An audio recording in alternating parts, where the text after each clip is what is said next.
I'm We're so here. thrilled to be here Thrilled with to my be here good with you. friend Nancy Allspot Jackson, and we've got so much information to cover that we don't even have in the news this week No, because it's there's got too too many much going guests. on. Right. And starting with on the phone right now and on Skype, we have Leah Hirschfeld who's with us, and I had just spent a lot of time with her this last weekend at a conference, which I think she's going to talk about. So, Leah is part of the research and development team at the Center for Autism and Related Disorders. And Leah, welcome back to Let's Talk Autism with Shannon and Nancy. Welcome, Leah.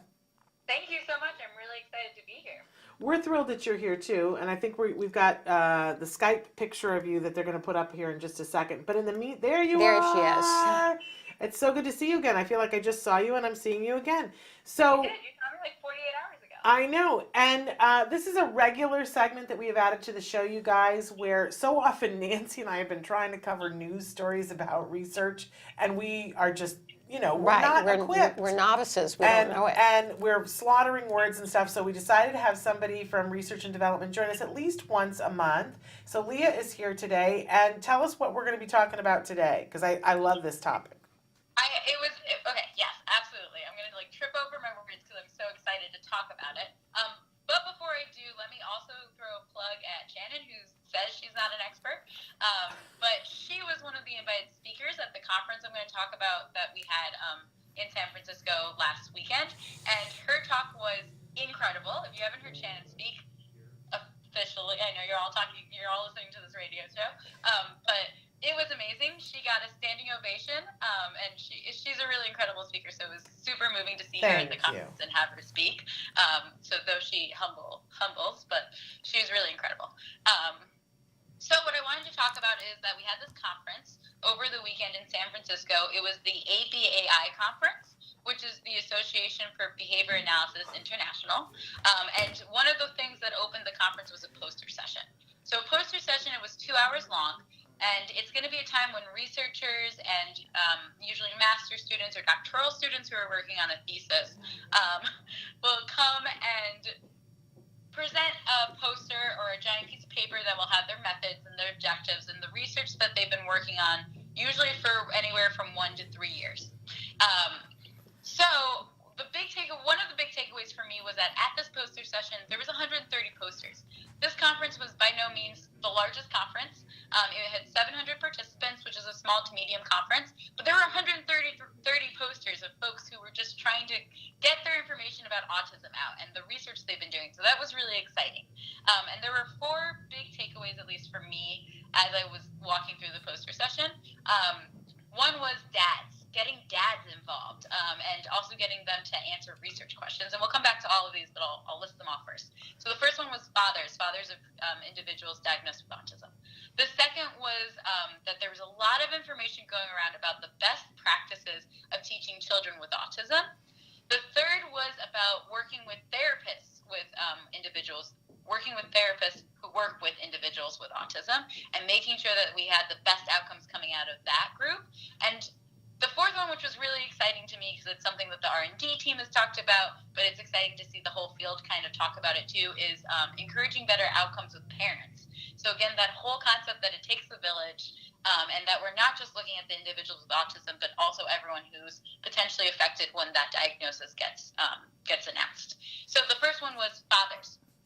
So there were a few posters out there that were looking at getting fathers to respond to the research questions.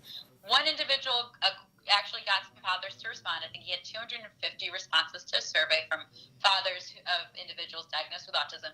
But it took him 2.5 years to get that information, which is kind of crazy.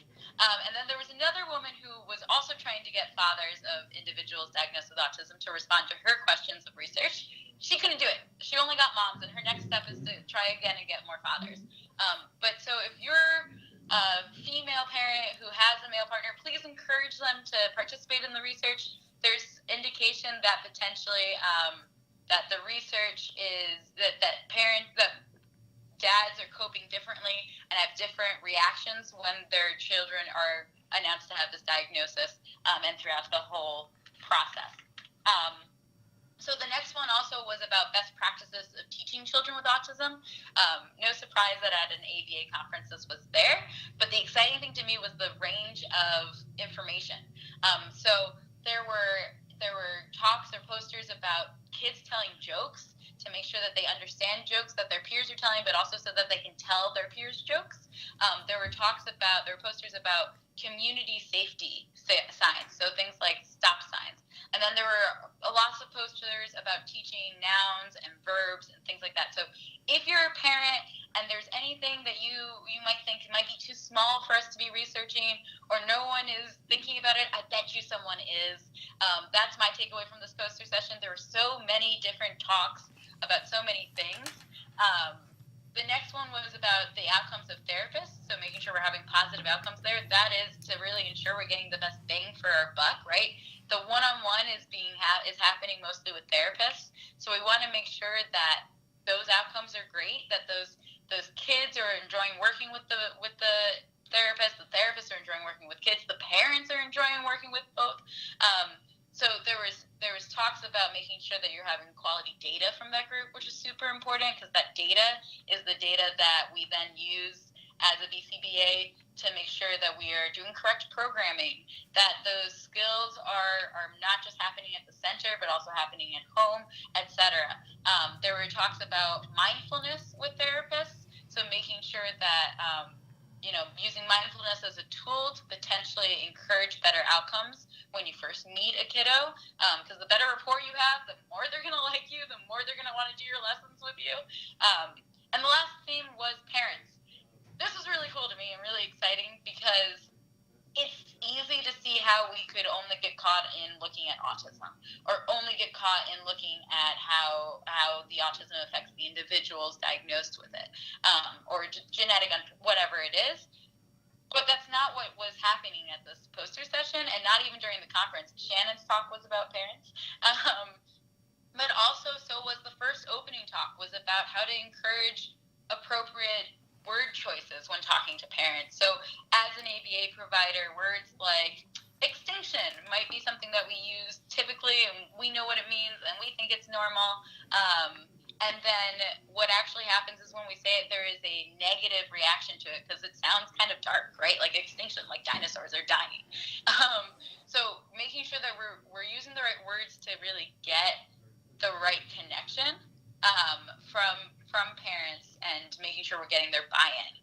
So to me, it was really exciting. There was this huge range, and it was great to see that people weren't just focusing on only autism or even only ABA practices, but on this whole range. So as a parent, make sure ask your questions about research, ask your BCBAs what they're doing, and why they're doing it. We're research-based practice, we're data-driven, so there's usually a reason.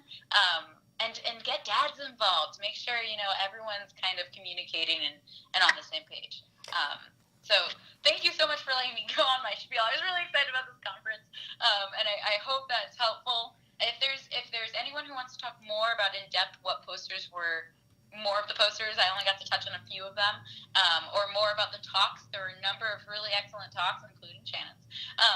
Please reach out to me, to the R&D team. If there's any research questions y'all have, we're happy to take a stab and try and answer them as well. I love that. Yeah, Thank you, so Leah. Much. Have you ever been to a poster session, Nancy? No, I've never been to a poster session. And I got to be honest that I'd never heard of it. I hadn't heard. No, this is the first time I've heard of it. And whenever there are these scientific things, certainly at these ABAI conferences, they have these poster sessions, and they take the biggest room in the hotel, and there are just rows and rows and rows of these big, huge display boards. Right. And people who've done research throughout the year can submit and say, I want to do, and they take all the research that they do, and they encapsulate it all on a poster, and that goes on the wall behind them. Okay. And they stand there, and you walk up to them, and there are numbers. There's a program that tell you what it is. You walk up to them, and they will tell you what they researched, and you can ask questions of the researcher. Oh, what a great thing to be able to do. And so for those of you, I love the passion, Leah, that you brought to talking about this.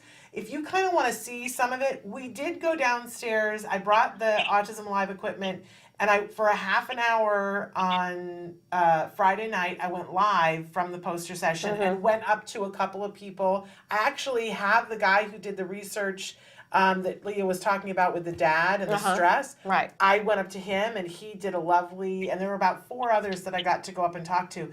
But I didn't really have a whole lot of time, and so I just sort of was walking around and showing parents how many posters there were. Because so often we think that we're on a planet by ourselves, Right. don't we? And that absolutely. nobody's trying to help us, and why isn't somebody trying to crack the code on this behavior right here? And when you see all of these fabulous people with their posters, there is you can't feel like you're alone in this anymore. Right. That's like the most luscious thing to me. So I was so thrilled when you said you wanted to talk about the poster session, Leah, because I was like, yes, because I want to talk about it too. The first time that I went to one, there were 2 women who had done a study on tying shoes, and they had found a quicker, easier way to tie shoes to teach kids on the spectrum. And I remember going, why isn't this on the national news? Right. So, but we try to put that stuff here, and honestly, we're going to try to connect with some of the people with some of the posters to have them, the ones that I specifically was in love with, to be on the show. That would be great. But Leah, you were just so amazing, and we're so lucky that we have this opportunity to have you on from time to time. And I just love how excited you get about it too, because I get excited about it myself. And I think if parents saw, like maybe you wouldn't understand everything at the conference. I didn't. But you would want to go to every poster session you could get to. And even if you only talk to 2 people, I think it would blow your mind to know what's happening in this field. And I have to say, I didn't understand everything that was going on, but researchers want to talk about their research. So I would go up and they'd be like, do you know what ACT is? Which is acceptance and commitment therapy, which is a huge blown up in our field. And I was like, I haven't heard about it. They're happy to sit there and talk to you. That's why they're standing there. They love to talk about their research, especially to someone who can then say, oh man, that would be so great for my little Johnny, or whatever it is. Talk to researchers, and also on that front, talk to your BCBAs. Ask them about the research being done. If they don't know, they ask someone like me who gets to go do a literature search and gets to look it up, and I get to learn something new, which is awesome. So please, please, please communicate any questions you have about any of it. And be humble enough to ask questions.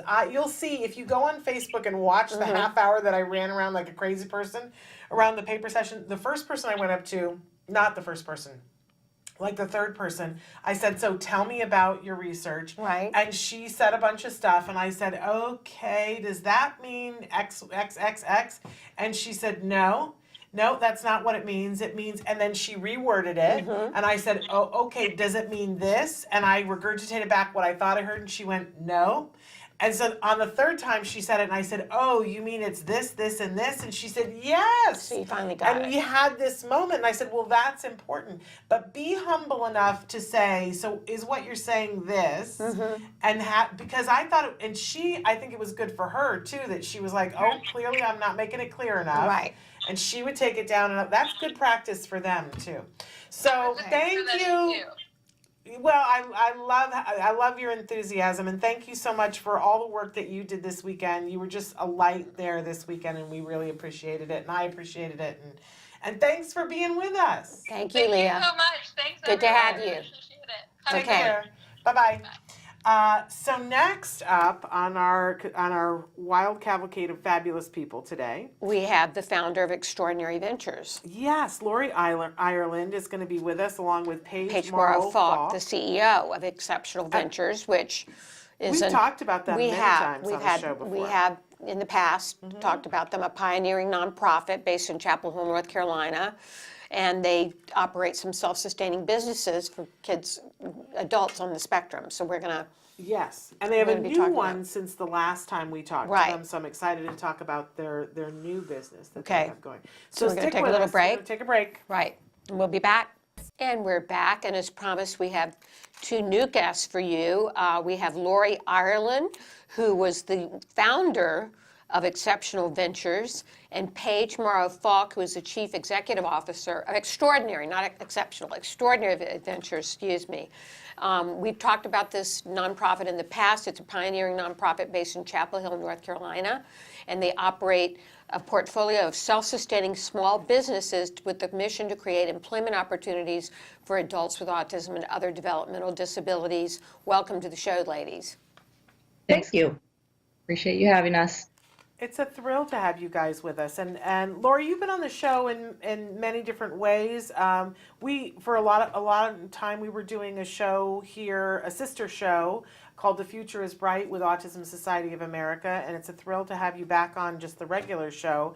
This is such an important thing for everyone to know about Extraordinary Ventures. Give us a little background about how did this come into being? Okay, I'll start out, but I'm going to let Paige do most of the talking because she's more interesting. No, That can't be. we just got together, a group of parents and educators, etc., over 11, 12 years ago, and our kids were all aging out of the system, and there were not any opportunities for them in terms of working.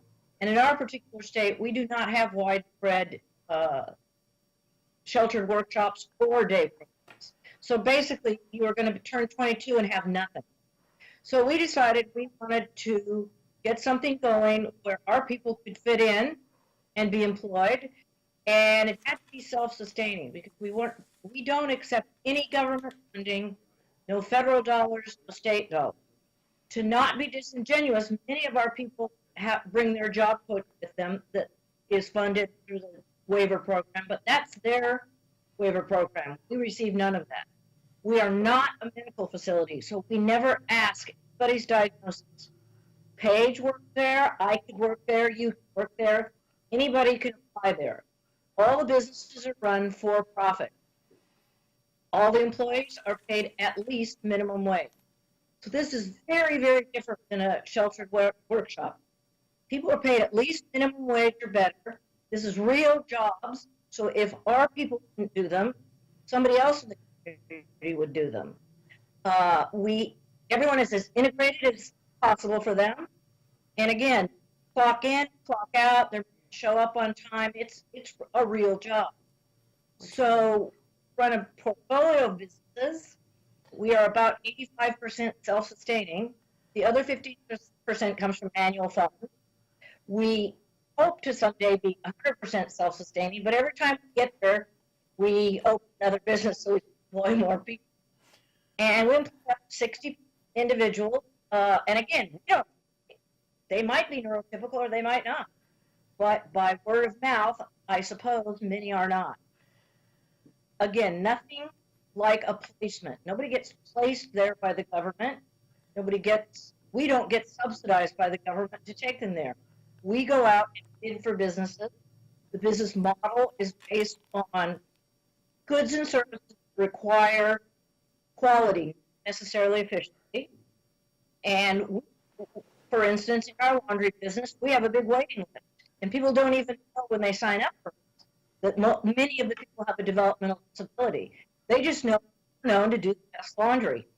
Things like that. So it's real jobs, real people, and worked out really, really well. And then I'm going to let Paige talk now. Well, I'm going to have you guys pause for just a second, Yeah, and just then a second. we're going to take a break, and then we're going to come back and talk a little bit about all the different businesses and how you and I can participate and support these businesses by being consumers. So hang on, we're going to be right back after these messages. Back. Here we are. We were talking before the break with the founder of Extraordinary Ventures, Lori Ireland, and the CEO, Paige Morrow Falk. And we want to learn a little bit more about the kind of business models, the businesses that you operate. So if you could tell us about that. Sure. So we currently operate 6 small businesses at Extraordinary Ventures. And since our mission is to just maximize the amount of employment that we can create, 5 out of 6 of those businesses are in the service industry, and one of them is in the product industry. So we found that the businesses that are in the service industry, the majority of the expenses are allocated to labor. so in support of our mission. So the one product business that we have is called EV Gifts. And in that business, we create a line of scented candles, soaps, lip balms, jewelry line. And so all of these are handmade by our employees, and then we sell them online and in retail stores, mostly across the East Coast and across North Carolina. The 5 service industries that we have are a pickup and delivery laundry business called EV Laundry that serves a combination, 3 different avenues. So we have students, residential and commercial. Our guys do anything from pickups and deliveries to running the machines, sorting, folding. But again, that's a business that majority of the costs are labor, so creating a lot of employment, but also bringing in good revenue. After that, we have our event center, and our guys do the setup and breakdown for events, so that's where the employment is created, and then general maintenance of the facility. We have a bus detailing business, and it's a partnership with the town of Chapel Hill, which is where we're located. And each of our employees on that crew has their task list, and we detail the interiors of the buses. Then we have an office solutions business. Now, the initial idea behind that business was to offer a wide variety of tasks to small businesses in the community.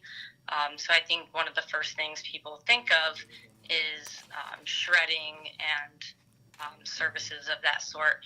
We found that it is really hard to, make any money and a profit off of the shredding industry because there's just such big competitors out there. And 2, it didn't create a ton of employment for us. So we focus more on bulk mail, and that has proven to create a lot of employment and build really transferable skills for our employees and bring in actually really great revenue. So you kind of get the best of both worlds there. So our guys are now mailing out more than 70,000 pieces of mail a month, and we have it structured so that it's not high pressure, time sensitive task. We train our employees to use the same mailing equipment that you're going to see in any office, and we break up and structure the tasks so that people across the spectrum can be successful in those tasks. The last business that we have is the newest one we launched, called EV Pets.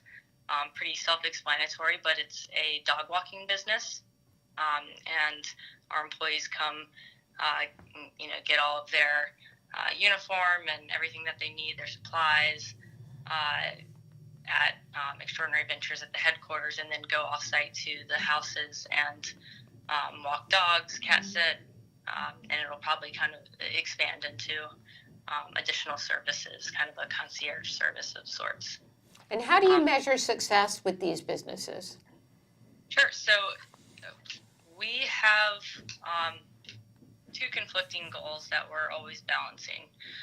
You have the first goal, which is our core mission, which is to create employment. So to us, success is, providing as many hours of employment as we can for our employees, but not just hours to fill time, valuable hours. And what I mean by that is, in early stages of business especially, you hire staff, and one of the most difficult things to manage is when you have a staff, but the business is not flowing in. You don't have as many customers, and you're trying to come up with things for your employees to do. I call that filling time. And it's great to get a business off the ground and to train your employees, but then what you want is to staff appropriately for the needs of the business. And our employees can tell a difference. So in the early stages where we had, for example, our laundry business, and we wanted to train the employees on and figure out the operations and kind of the flow of things. We would have kind of fake bags of laundry that I'd bring in and that we could practice on.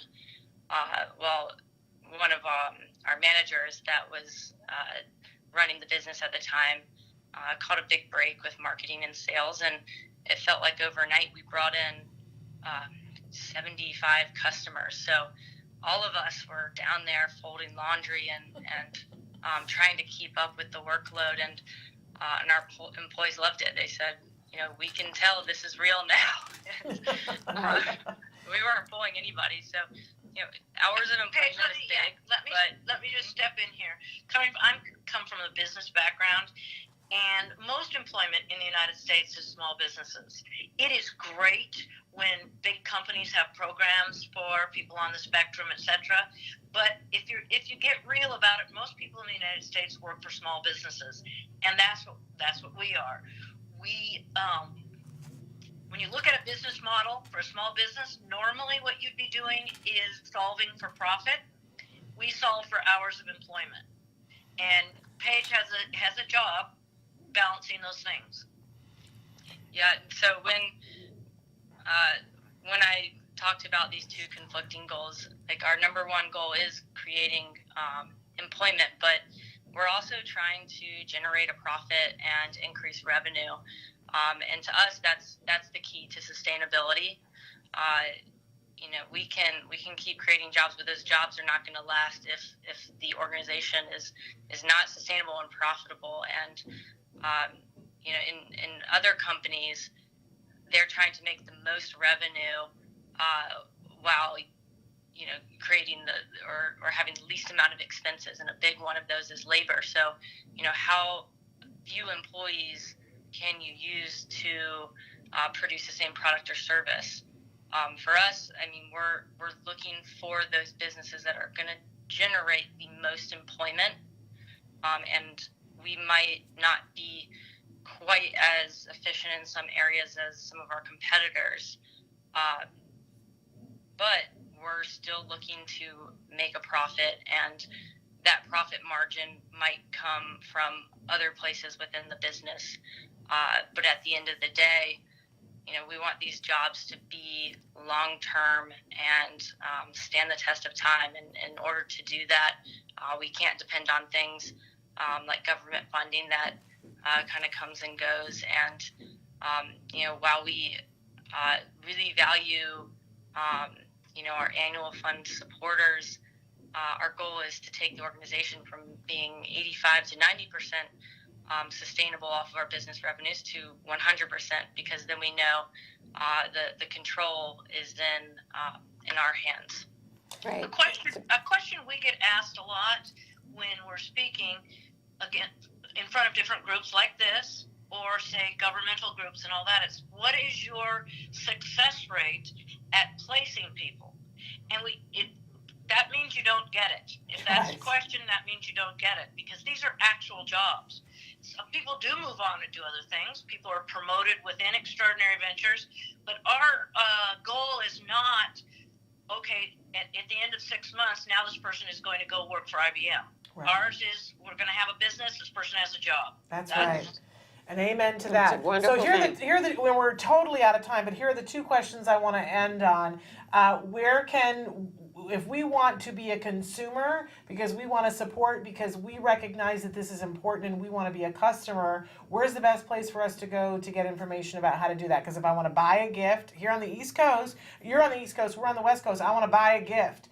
People are buying teacher gifts and things like that. We should be buying them from you. Where's the website where we can do that? So for our gifts business, which is the best way to support us across the country and world, the website is gifts.evnc.org, so www.gifts.evnc.org, or you can visit extraordinaryventures.org and follow links to each of our 6 businesses. And is that the best? And you can also try looking for our replication models. We do have several across the United States. Mm-hmm. Well, that was my next question. How can everybody have one of these? Right. Well, you'd be surprised. You can no, you wouldn't be surprised actually at some of the hurdles you have to overcome. Yeah. And we all know in the world of autism, it's very difficult to go from that entitlement way of thinking, particularly for parents and guardians, to go from that entitlement to this is a real job. Mm-hmm. And everybody deserves, as we say here, everybody deserves a JOB right to and work. everything that comes with it, the pay and the self-respect and feeling like you've got a seat at the table, No which kidding. is an amazing thing. So Well- you do have replication models. If somebody, I know we've got some parents watching right now who are like, I want to have this in my neighborhood. Where, like, is there a way to franchise? What's that? You can call Paige. Okay. We don't really franchise in the sense that we're not looking to make any money off anybody else's community. And each of our models is unique to their community. Some are called Extraordinary Ventures, some are not. Okay. But you can call Paige, come and visit in Chapel Hill, and just do it. All right. Okay, great. I Great love work you're this, doing. and I love you. This is an amazing thing. Thank you so much, Thank you so ladies. much for joining us today. Thank you. Thank you. All right, Okay. bye-bye.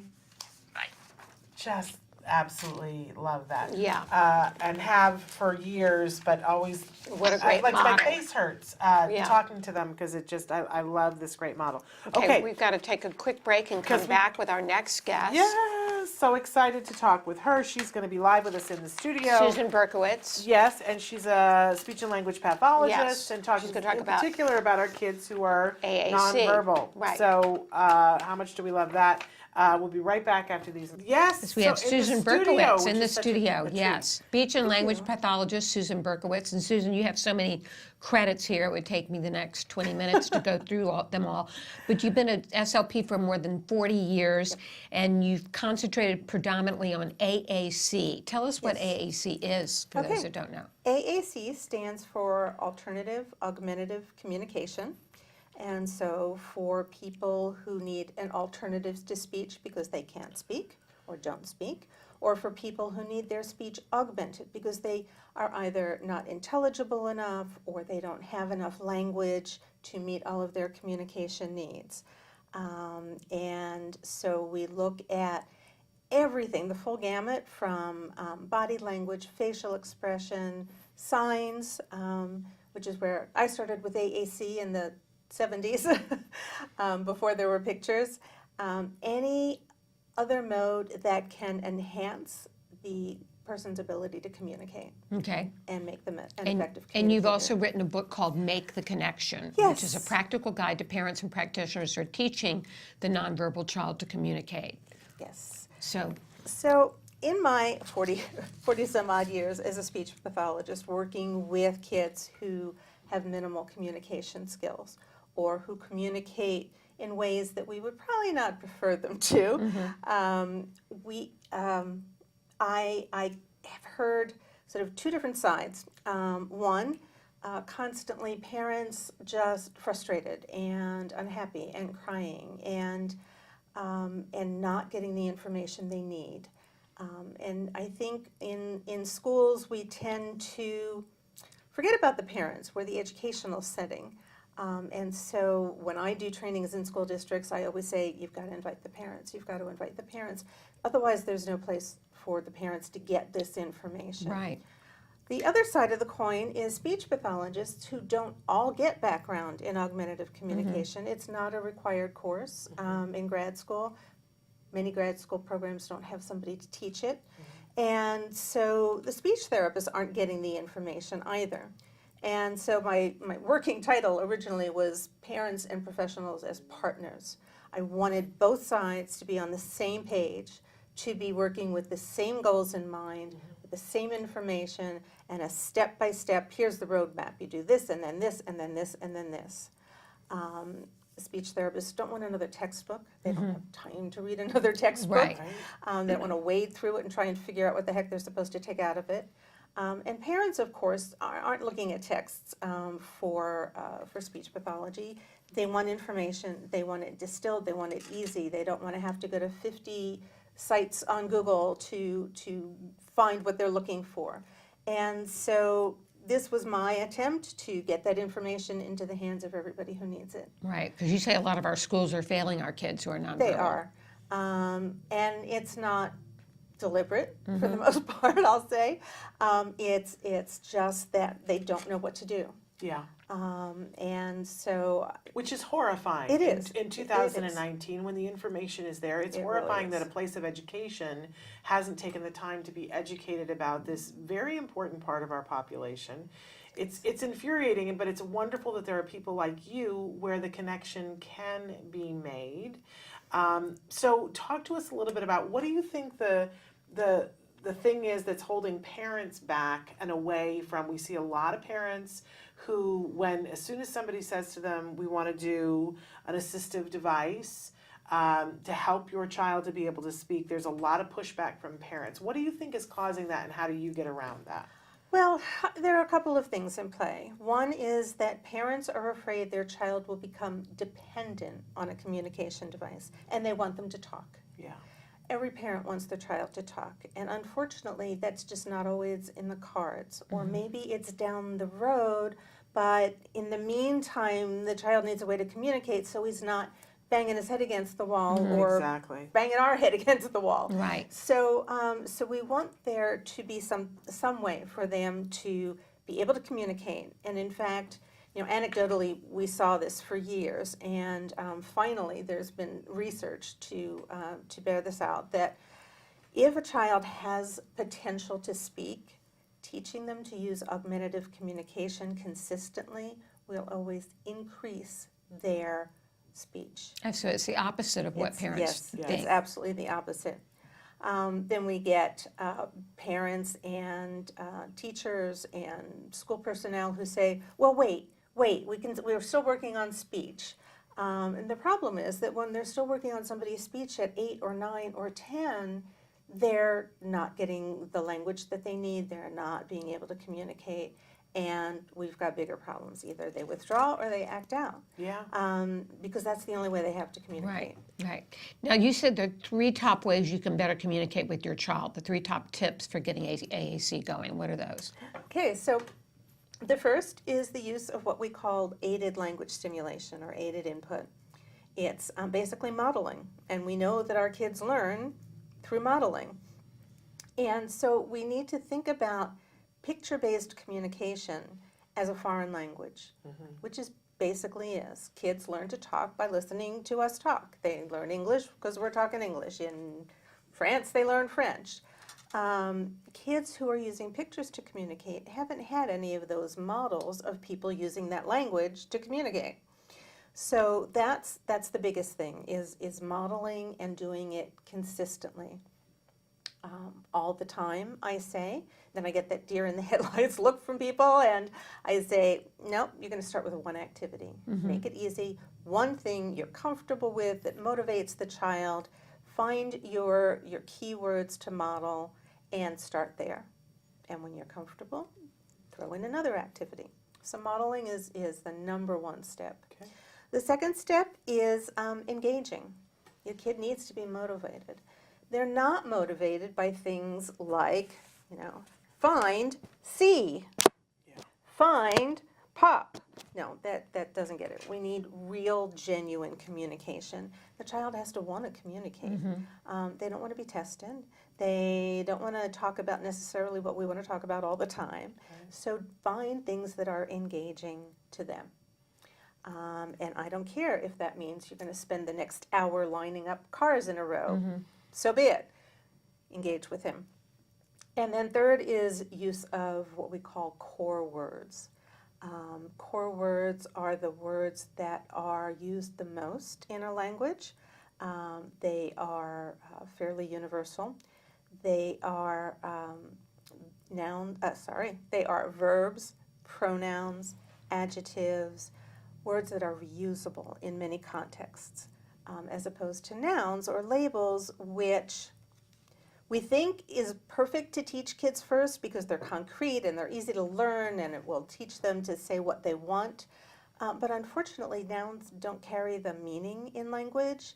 And you make a request, I give it to you, we're done communicating. Like, now what? Right.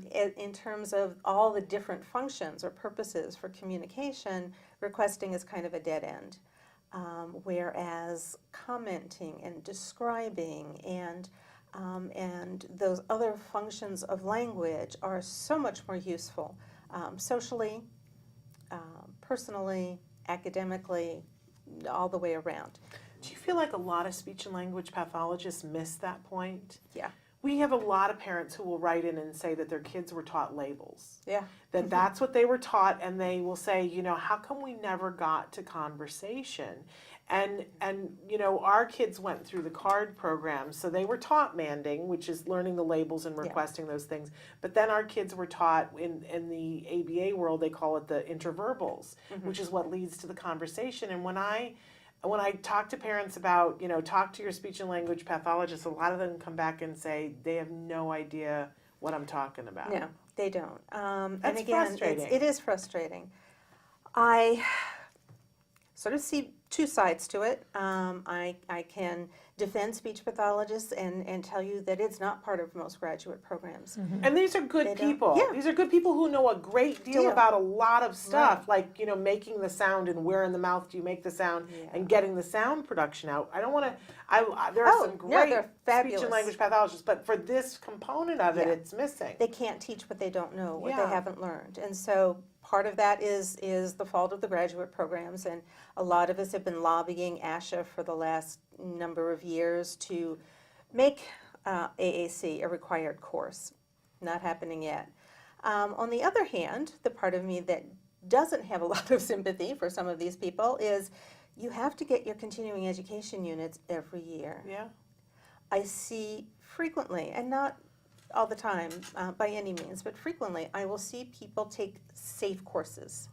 Things they know about, that they're comfortable with, and they can take a little more to learn about it, and they don't have to think too hard, and it's easy. As opposed to looking for those opportunities for things that they don't know anything about and need Right. to learn about. Well, this is all in the book, and we want to encourage is. people to come. Yeah, where can they get it? Yeah, where can they get the book? It's available on Amazon. Okay, Wonderful. Make the Connection, a practical guide to parents and practitioners for teaching the nonverbal child to communicate with AAC. And unfortunately, we're out of time. out of time. It goes so Okay. fast. It does. And can people? Do you have a website or a place where people Yes. can reach out to you personally if Absolutely. they have questions? Okay. You can reach me at languagelearningapps@gmail.com. Okay.